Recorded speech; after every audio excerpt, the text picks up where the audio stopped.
तो स्वामी जी, ये जो ब्रह्म ज्ञान का पथ है, ये पथ क्या बहुत कठिन है प्राप्त करने में? नहीं, कठिन नहीं है।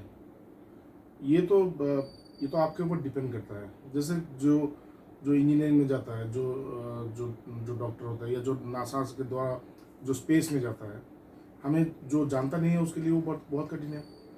लेकिन जो उसमें जाना चाहता है, जो उस पथ में जो मतलब ज्ञान अर्जन करता जाता है, उसके लिए वो सहज है। आज मेरे लिए इंटरनेशनल स्पेस स्टेशन जो है वहाँ पे जाना कठिन लग सकता है, वहाँ पे रहना कठिन लग सकता है। लेकिन ऐसे लोग हैं जो वहाँ पे सालों साल रहे हैं, गए हैं, बार बार स्पेस में जाते हैं, तो उन लोगों के लिए वो सहज सहज है। तो कठिनाई और सहजता ये आपके मतलब आपके मानसिक अवस्था पर निर्भर करता है। आप कितना चाहते हैं, चाहत एक होना आपके अंदर किस प्रकार की चाहत है, किस प्रकार की आपके अंदर इच्छा है। इसलिए इस पद में कहता है जो शुरुआत होता है वो है अथात ब्रह्म जिज्ञासा। अभी जिज्ञासा हुई, अभी ब्रह्म की जिज्ञासा हुई। तो जब तक ये ब्रह्म की जिज्ञासा नहीं होगी तब तक आप इस ब्रह्म को नहीं जान सकते। जिज्ञासा क्या होती है? मतलब जिज्ञासा भी इच्छा है। जब मुझे ब्रह्म के बारे में मतलब ब्रह्म ज्ञान के बारे में इच्छा नहीं होगी मेरे अंदर, ब्रह्म ज्ञान है क्या, जो जिज्ञासा नहीं होगी, तब तक आपको ब्रह्म ज्ञान नहीं हो सकता। तो जिसके अंदर जिज्ञासा है उसके अंदर ब्रह्म ज्ञान सहज है, सुलभ है। और कोई भी ऋषि या कोई भी महापुरुष ऐसे आपको मिलेंगे नहीं जो कहेंगे आपको कि ब्रह्म ज्ञान कठिन है। हम लोगों ने इसको कठिन सोचा है, धारणा किया है। ब्रह्म ज्ञान प्राप्त करने के लिए इतना साधना करना पड़ेगा, इतना तपस्या करना पड़ेगा, ये छोड़ देना पड़ेगा। बोले नहीं, कुछ नहीं, ऐसा कुछ नहीं है। अगर तुम चाहते हो तो तुम अपने घर में सब कुछ करके भी तुम ब्रह्म ज्ञान लाभ कर सकते हो। हमारे गुरु जी गृहस्थ हैं, भगवान जी, तो उन्होंने घर में बैठ के उन्होंने ब्रह्म ज्ञान लाभ किया। केवल इतना ही नहीं, उनके पास आकर के बहुत सारे लोगों ने ब्रह्म ज्ञान प्राप्त किया। तो उसके लिए उनका परिवार, उनका गृहस्थ होना, उनका परिवार का रहना, या उनका नौकरी करना, या फिर नौकरी को छोड़ देना, कोई भी उनके लिए कोई बाधा सृष्टि किया नहीं था। तो इसलिए ये बाधा मन का है। अगर आप चाहते हैं तो आपके लिए सहज है। तो ये कैसे, अब इसका प्रोसेस में हम लोग कैसे देखिए, इसका प्रोसेस जैसे हमने कहा, इसका प्रोसेस जो एकदम सीधा प्रोसेस है। जब आपके मन में ये निश्चय हुआ कि ये संसार पूरा सत्य नहीं है, संसार के रिलेशन, संसार में जो घटनाएं घटती हैं, अगर ये सब देख के आपको ऐसा लगता हो कि ये संसार पूरा सत्य नहीं है, इसके बाद भी कोई सत्य होगा, या मुझे उस सत्य को अन्वेषण करना चाहिए, मुझे उस सत्य को खोजना चाहिए, अगर आपके मन में ऐसा विचार आए, तो आप देखेंगे जब जैसे जैसे आप खोज रहे हैं, भीतर ही भीतर खोज रहे हैं कि कहाँ जाया जाए, किससे पूछा जाए, किससे उस तत्व को जाना जाए। मुझे तो अच्छा नहीं लग रहा है इस संसार में, मुझे शांति नहीं मिल रही है, तो कहाँ से मुझे शांति मिले। जी ही आप ऐसा सोचते रहेंगे, अचानक आपका मुलाकात एक गुरु से हो जाएगा। आपको गुरु को ढूंढना नहीं है। जैसे लोग कहते हैं हम गुरु को ढूंढने के लिए हिमालय जा रहे हैं, यहाँ जा रहे हैं, कहीं जाने की कोई आवश्यकता नहीं है। आपको केवल मन के अंदर ये संकल्प करना है कि मुझे इस तत्व को जानना है, मुझे सत्य को जानना है, या मुझे ईश्वर को जानना है। आपके मन में जो ही ये संकल्प हुआ, आप देखेंगे किसी न किसी रूप से आपका गुरु के साथ, जो सदगुरु है, उनके साथ आपका संपर्क हो ही जाएगा। अब इस सदगुरु के पास जाने के क्या होता है, सदगुरु आपको बताएंगे, बात करेंगे, आपको उपदेश देंगे, ब्रह्म विषयक उपदेश देंगे। ब्रह्म विषयक उपदेश मतलब ब्रह्म क्या है, आपका वास्तविक स्वरूप क्या है, उसके बारे में गुरु आपको कहेंगे कि देखो, आप शरीर नहीं है, आप मन नहीं है, आप बुद्धि नहीं है, आप चित्त नहीं है, आप अहंकार नहीं है, आप नाम रूप, ये सब कुछ नहीं है। आप इस संसार के किसी भी पदार्थ के साथ अपने आप को संपर्क जो सोचते हैं, या किसी भी पदार्थ या किसी भी व्यक्ति के साथ जो संपर्क आप सोचते हैं, वो सब आप नहीं है। आप नित्य शुद्ध बुद्ध मुक्त आत्मा है। गुरु यही उपदेश देंगे। हाँ, बार बार वही कहते रहेंगे, तत्त्वमसि तत्त्वमसि अहम ब्रह्मास्मि, तुम ही ब्रह्म हो, तुम ही आत्मा हो, तुम ही आत्मा हो, बार बार यही कहते रहेंगे। उनके बातों में केवल यही एक मतलब यही एक स्पष्ट संदेश है। गुरु आपको केवल उस सत्य के बारे में बताते रहेंगे। तो आपको क्या करना है, आपको उसको समझना नहीं है। क्या अगर हम तो नहीं समझ रहे, हम नहीं समझ रहे, गुरुदेव बोल रहे हम तो नहीं बोले, नहीं नहीं, ये सब में मत जाइए। आपको क्या करना है, आपको केवल शांत होकर सुनना है उनकी बातों को। आप केवल उनकी बातों को सुनिए, तद गदत चित्त, मतलब तन्मय चित्त से, मतलब तन मन चित्त मिला करके सुनिए, पूरे मन से सुनिए। जब मान लीजिए आप गुरु जी के पास गए, आधा घंटा बैठे, मन को पहले उस तरह से तैयार करके जाइए कि हम जाएंगे। हम लोग क्या करते हैं, गुरु के पास जाके उल्टा सीधा बात करते हैं, यहाँ वहां की बात करते हैं, हाँ ये दे दीजिए वो दे, ये सब करते हैं। लेकिन जो सत शिष्य है, जो वास्तविक शिष्य है, वो क्या करता है, वो एकदम अपने मन को बना करके आता है कि गुरु जी के पास जाएंगे, बैठेंगे, ध्यान करेंगे, गुरु जी से बात सुनेंगे, चले जाएंगे। ठीक है, वो दूसरा कोई उसमें नहीं जाते। तो वो जाते, गुरु जब बोल रहे कि तुम ब्रह्म हो, तुम आत्मा हो, तुम ब्रह्म, और उसको देखते ही शिष्य का जब मन की ऐसी अवस्था होती है, जब वो याचक होता है, याचना उसके मन में जब याचना पूर्ण होता है, वो याचक होता है, तब गुरु के अंदर जिस प्रकार से दूध, मतलब गौ के अंदर दूध आ जाता है अपने बच्चे को देख करके, उसी प्रकार से गुरु के अंदर भी तत्व का प्रवाह होने लगता है। तो ये सब ऑटोमेटिक होता है, ये सब एक साइंस है। आप अगर उस प्रकार से जाएंगे, आप अगर उस भाव से जाएंगे गुरु के पास, आप देखिए आपके बैठते गुरुदेव प्रवाह शुरू कर दिया। आपके भाव के ऊपर निर्भर करता है। इस पथ में गुरु मुखी विद्या है, लेकिन ये टोटल डिपेंड करता है शिष्य का अपना, मतलब एटीट्यूड के ऊपर।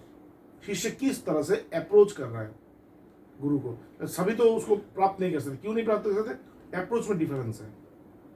ठीक है, तो आप जाइए, मन को बना करके जाइए कि मैं गुरु जी के पास बैठूंगा, बैठ करके गुरु जी जो बोलेंगे उसको मैं सुनूंगा, ग्रहण करूंगा। केवल समझना ना समझना, अगर समझे समझे, नहीं समझे नहीं समझे, मैं उसको ग्रहण करूंगा।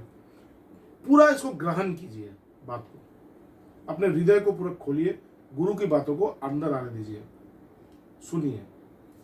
आप जब इस प्रकार से सुनेंगे, आप देखेंगे कि आपके मन में उन बातों का स्वतः ही चिंतन होने लगा।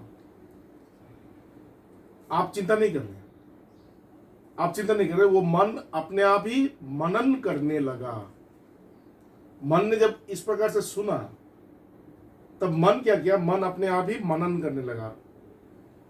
उसको जैसे हम लोग करते ना, ये चार्निंग, ये जो दाल को फेंटना, जो वो इसको क्या बोलते हैं, ऐसे जो फेंटते हैं, वो होने लगा।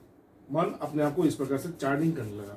मतलब जो अच्छा चीज है वो ऊपर की तरफ आएगा, जो बुरा चीज है वो चला जाएगा, या जो बुरा चीज है वो ऊपर की तरफ आएगा, आके चला जाएगा, और अच्छा चीज है वो धीरे धीरे सेटल होता जाएगा अंदर। तो मन अपने आप ही वो विचार करने लगेगा, मैं ब्रह्म हूँ, मैं ब्रह्म हूँ, मैं आत्मा हूँ। अपने आप ये ऑटोमेटिक होता है। यहाँ पे आपका खुद का कोई रोल नहीं होता। जो ही आप अपने रोल को इसमें करेंगे, आप देखेंगे आप उससे अलग हो जाएंगे। इसलिए जो सही रास्ता है वो ये है कि अपने आप को पूरा छोड़ देना, गुरु के पास जाइए, सुनिए, और मन को उस प्रकार से सुनिए। देखिएगा मन ही खुद ही उन बातों को सोचने लगा।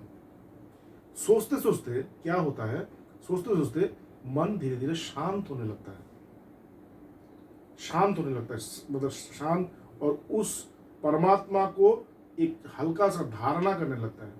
उस परमात्मा की धारणा होने लगती है उसको, हाँ ये परमात्मा है, ये शांत अवस्था, यही परमात्मा है, एक धारणा होने लगती है।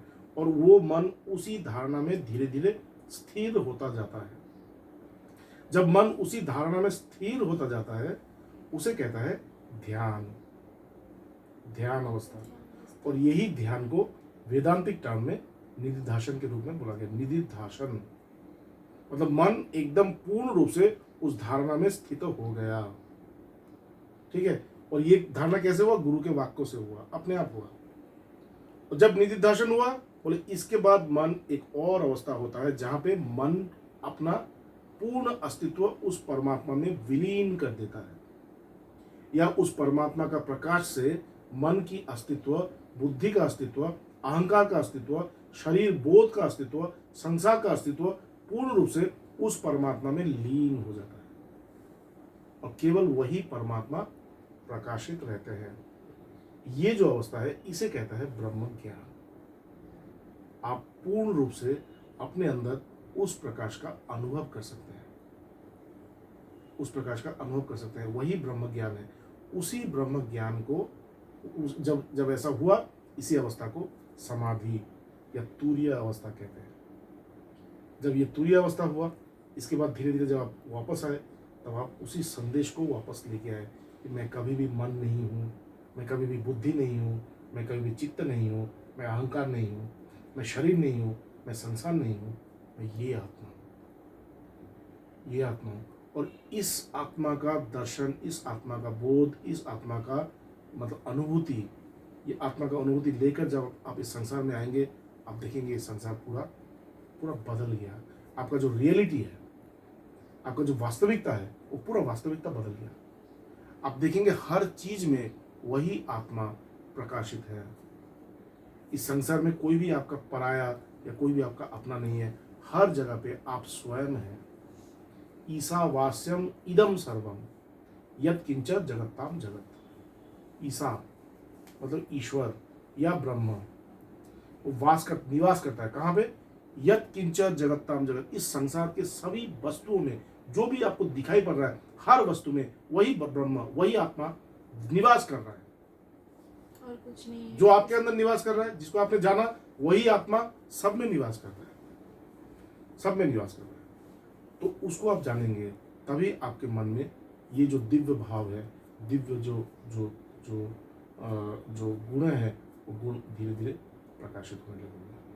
आप मनुष्य से महामानव, महापुरुष तक आपकी यात्रा। तो स्वामी जी, ये ब्रह्म ज्ञान प्राप्ति के बाद जिंदगी कैसे बन जाता है? जिंदगी बहुत सुखमय होता है, सुखमय। बहुत सुखमय होता है, बहुत आनंद होता है।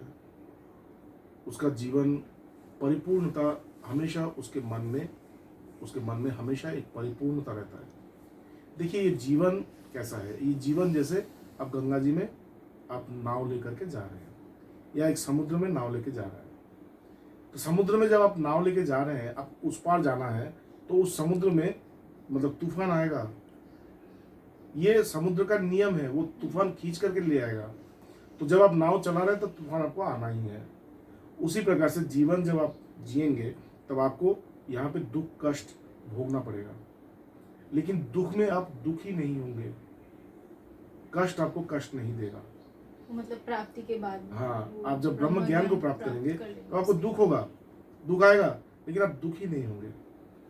आपको कष्ट होगा, आपके मन में बहुत कष्ट होगा, आप देखेंगे, क्योंकि आप मतलब ये तो संसार का नियम ही है, ये तो होगा ही। तो जो भी होता है, उससे आप कभी भी विक्षिप्त नहीं होते, प्रभावित नहीं होते। आप हमेशा ही मतलब अनासक्त और अविकारी रहते हैं। बहुत ही बढ़िया। तो मुझे मेरा और एक प्रश्न था, जिनका उत्तर मुझे मिल गया कि किसे होता है।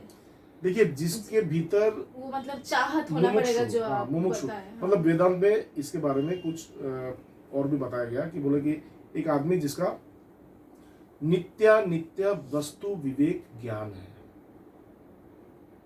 नित्य वस्तु विवेक मतलब जो नित्य क्या है और अनित्य क्या है, जो सत्य क्या है और असत्य मिथ्या क्या है, उसके भीतर जो फर्क कर सकता है, जो संसार के हर चीज में कौन सा नित्य है, कौन सा सत्य है और कौन सा सत्य नहीं है, उन दोनों में फर्क कर सकता है। ऐसा जो मनुष्य है, नंबर 1, उसका एक चरित्र ऐसा होगा कि नित्य वस्तु विवेक, उसका अंदर विवेक रहेगा कि ये सत्य है तो इसको पकड़ो, गुरु की बातें सत्य है, गुरु की बातों को पकड़ो। हाँ, इस संसार में गए तो ये इधर बात कर रहा है, वो उधर, ये सब मत छोड़ो, इसको छोड़ो, गुरु की बात को पकड़ो, गुरु को पकड़ो, तत्व को पकड़ो, क्योंकि यही एकमात्र सत्य है। तो उसके अंदर ये नित्य वस्तु विवेक होगा। इसके बाद क्या है? इहम अत्र फल भोग विराग, इसे कहता है इहामुत्र फल भोग विराग। मतलब इस संसार में हम लोग कर्म करते हैं, तो कर्म करते हैं, कर्म का फल मिलता है, और हम उन कर्मों को फल को भोगना चाहते हैं। कर्म किए, एक कर्म किए, ये मिला, उसको हम लोग भोगना चाहते हैं। बोले जो कर्म करता है, लेकिन कर्म के फल को भोगने में मतलब भोगता नहीं है, उसके प्रति उसको वैराग्य है। कर्म करने में कोई वैराग्य नहीं है, वो हर कर्म कर सकता है, लेकिन कर्म का जो फल मिलेगा उस फल को वो भोगता नहीं है। जिसके अंदर इस प्रकार का वो है, उस फल के प्रति उसका वो आसक्त नहीं है। ठीक है, मुझे ये चाहिए, मुझे वो चाहिए, मुझे ये चाहिए, ये सब नहीं करता। वो केवल कर्म को करता जाता है। अपने जीवन में जो जो कर्म आता है उन कर्मों को वो करता जाता है। बोला ये है यम अत्र फल भोग विराग। इसके बाद क्या है, समाधि षट संपत्ति। एक संपत्ति होता है, हम लोग संपत्ति किसे जानते हैं? हम लोग संपत्ति जानते हैं पैसे को, पैसा, घर, जेवर जेवर बेसिक हम लोग यही मान के चलते कि यही सब कुछ है। यही सब कुछ है, पैसा, घर, जेवर, ये संपत्ति। लेकिन अध्यात्म में बोल रहा है कि वो तुम्हारा संपत्ति नहीं है, तुम्हारा संपत्ति है 6 गुण। 6 गुण बोले समाधि षट संपत्ति। वो समाधि क्या है? सम, दम, तितिक्षा, उपरोति, श्रद्धा, समाधान। फिर से थोड़ा दोहराइए। हम बोल रहे हैं, एक एक करके बोलेंगे। वो एक है सम, मतलब समा, दमा, तितिक्षा, उपरोति, श्रद्धा, समाधान। ठीक, तो पहला है समा। समा मतलब मन को शांत रखने की प्रवृत्ति को समा कहते हैं। मन को हमेशा शांत रखता है, मन को किसी भी वस्तु में लगाता नहीं है जिससे उसका मन अशांत हो जाए। क्योंकि बहुत सारा चीज़ है जो हमको अशांत करता है, हम लोग को पता है इसमें जाएंगे तो अशांति मिलेगी, तो वो उसमें जाता नहीं है। उसको पता है कि इसमें जाएंगे तो एक ना एक दिन हमको अशांति मिलेगा। वो अपने अपने जो वो है धारा को बदल देता है। नहीं, मुझे अपने मन को शांत रखना है। समा, दमा, दम मतलब आपके इंद्रिय, आपके इंद्रिय हमेशा इस संसार से आकर्षित हो रहे हैं। आंख ये देखना चाहता है, कान ये सुनना चाहता है, हाँ, जीभ ये टेस्ट करना चाहता है, नाक वो सूंघना चाहता है, तब सब इंद्रिय चारों तरफ दौड़ रहा है। अब घर से निकलिए, ये चाहिए, वो चाहिए, इधर सब ऐसा हो रहा है। तो बोले कि वो अपने इंद्रियों को समझा बुझाकर अपने कंट्रोल में रखता है। अरे नहीं नहीं, ठीक है, वो सब मत देखो, ये सब मत सुनो। दूसरों का निंदा सुनने में बहुत अच्छा लगता है कि नहीं? कोई किसी और का निंदा हो रहा है, बहुत टेस्टी सब्जेक्ट है, सब लोग मिलकर निंदा कर रहा है, दूसरों का निंदा, बोले ये मत सुनो, इससे तुम्हारा चरित्र खराब हो जा रहा है। ठीक है, तो दमा मतलब अपने इंद्रियों को वो अपने कंट्रोल में रखता है, इंद्रियों को अपना अपना कार्य करने नहीं देता। वो जैसा चाहता है उस प्रकार से इंद्रियों को कार्य करवाता है। इंद्रिय अपने से वो कार्य नहीं कर सकता, उसे कहता है दम। ठीक, इसके बाद है तितिक्षा। तितिक्षा मतलब, तितिक्षा का मतलब है कि इस संसार में हम लोग, जैसे आप देखेंगे कि जब कोई मंत्र पढ़ा जाता है तब कहा जाता है ओम शांति, ओम शांति, ओम शांति, 3 बार। 3 बार क्यों बोला? एक बार बोलने से ही होता था, 5 बार भी बोल सकता था, 10 बार, 11 बार, 108 बार शांति शांति कर सकते थे। 3 बार क्यों बोलते? बोले हमारा त्रिताप है, 3 प्रकार का ताप, 3 प्रकार का कष्ट हमको मिलता है। एक है आदि दैविक, एक है आदि भौतिक और एक है आध्यात्मिक। 3 प्रकार का ताप हमको मिलता है। आदि दैविक क्या है? जो दैव से आता है। जैसे आपके पिताजी को कैंसर हुआ, ये तो आपने नहीं चाहता, आपके पिताजी भी नहीं चाहते, कोई भी आपके परिवार में कोई भी नहीं चाहता, कैंसर हो गया। कैसे? दैव से हो गया, तो सब कष्ट, दुख, दैव जो है मतलब वो हम लोग रोक नहीं सकेंगे, नहीं, होगा ही। जो जिसका कारण हम नहीं है, जिसका कारण हम नहीं है, जिसका कारण हम नहीं है, जिसका कारण और कुछ नहीं है, और कोई भी फैक्टर नहीं है, वो अपने आप हो रहा है, इसे कहते हैं दैव। ठीक है, तो दैव, दैव से हमें कष्ट होता है, उसे कहता है आदि दैविक। इसके बाद है आदि भौतिक। उस दिन बनारस में बहुत बारिश हुआ, वो लोग जा रहे थे, स्कूटर डूब गया, वो लोग सब भीग गए, किसी को बुखार हो गया, किसी को कुछ हुआ। तो वो क्या, भौतिक कारण से कष्ट को पाना। कहीं भूकंप हो गया, कहीं बहुत वृष्टि हो गया, कहीं वृष्टि ना होना, कहीं पे मतलब बाढ़ आ जाना, कहीं पे आग्नेयगिरी, मतलब जो भौतिक कारणों से जो कष्ट हमको आता है। ठीक है, बाढ़ आ जाने से क्या होता है, वस्तुओं का दाम बढ़ जाता है, वृष्टि नहीं हो रहा है, पानी बंद, पानी बंद, खेत सब सूख गए, कोई भी फसल नहीं हो रहा है, लोग मर रहे हैं। तो ये सब क्या होता है, ये सब भौतिक कारण से दुख। तो यह आदि भौतिक। और तीसरा है आध्यात्मिक। आध्यात्मिक क्या है, ये जो शरीर और मन की जो व्यथा है, कष्ट है, उसे कहता है आध्यात्मिक कष्ट। तो आदि दैविक कष्ट, आदि भौतिक कष्ट और आध्यात्मिक कष्ट। तितिक्षा का मतलब है जब भी आपको ये आदि दैविक, आदि भौतिक और आध्यात्मिक कष्ट होगा, आप इन कष्टों से दूर होने का प्रयास मत करें।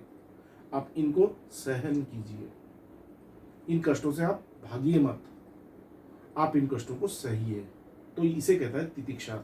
इसे करने से क्या होगा, इसे करने से आपके अंदर एक बहुत बड़े ऊर्जा का सम्मान आपको मिलेगा, जिस ऊर्जा के द्वारा आपका मन इतना शक्तिशाली होगा कि वो इस मन का जो सीमा है, उस मन के सीमा से वो पहाड़ चला जाएगा उस परमात्मा तत्व तक। ठीक है, इसलिए तितिक्षा। इसके बाद है उपरोति। उपरोति मतलब आपका मन, एक चिंता आया, आइसक्रीम खाएंगे, एक चिंता आया, आइसक्रीम खाएंगे, आते ही आइसक्रीम के पार्लर में आप चले गए। मतलब चिंता आपको डायरेक्ट कर रहा है, उसके साथ बात करेंगे, फोन उठा के बात करना शुरू। मतलब आप जो कर्म कर रहे हैं, वो कर्म आपको, आपके अंदर की जो चिंताएं हैं, वो चिंताएं आपको कर्म में प्रवृत्त कर रहा है। मतलब आपकी चिंता ही कर्म में अपने आप को बदल रहा है कि नहीं। आपका एक चिंता हुआ और वो कर्म होने लगा। तो उपरोति का मतलब है चिंता को कर्म में ट्रांसफॉर्म होने ना देना। जब आप चिंता को कर्म में ट्रांसफॉर्म नहीं होने देंगे, उसमें परिवर्तन नहीं होने देंगे, चिंता को चिंता तक रख के उसको दबा देंगे, अरे नहीं, अभी नहीं, अभी बैठो। जैसे बच्चे होता है ना, हमेशा ये चाहिए वो चाहिए, माँ बाप क्या करते हैं, अभी नहीं बैठो, फिर इधर उधर, फिर बैठो।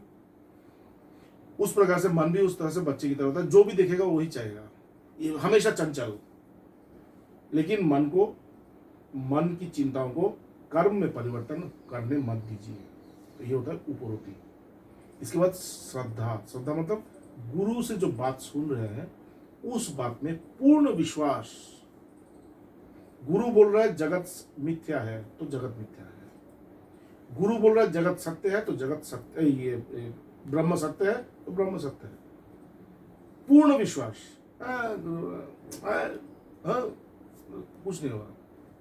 जिस आदमी में ये होता है कि गुरु ने जो कहा वही सत्य है, वही श्रद्धावान है। ठीक है। और लास्ट है समाधान क्या है कि ब्रह्म ही एकमात्र सत्य है, जगन मिथ्या है। ठीक है, मतलब ब्रह्म ही एकमात्र सत्य है, ब्रह्म को पाना ही एकमात्र जीवन का उद्देश्य है।